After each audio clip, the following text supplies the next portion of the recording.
We'll see you soon. A call from some Americans tonight demanding the government to reinstate programs like diversity, equity, and inclusion. One of those protests taking place at the Missouri State Capitol today. Hannah Falcon was there. She spoke with protesters about their complaints.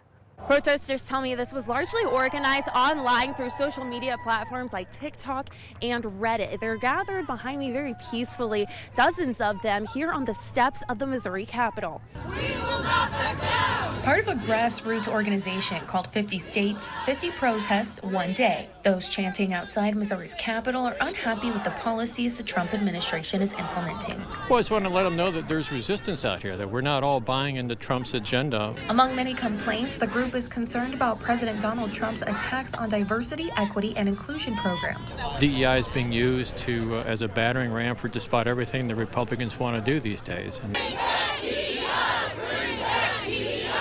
Protesters today are calling on Missouri's senators, Josh Hawley and Eric Schmidt, to stop supporting Trump's policies.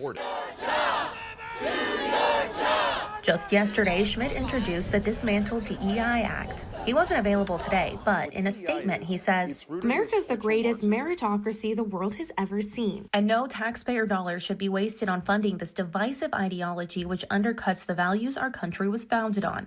Schmidt's bill would dismantle all government DEI agencies and stop government funds from being used for DEI training or grants. Schmidt says his bill would further President Trump's executive order signed last month to stop DEI programs. Missouri colleges and universities already started dismantling DEI programs. The largest higher education institute in the state, the University of Missouri, dissolved its Division of Inclusion, Diversity, and Equity ahead of the school year starting.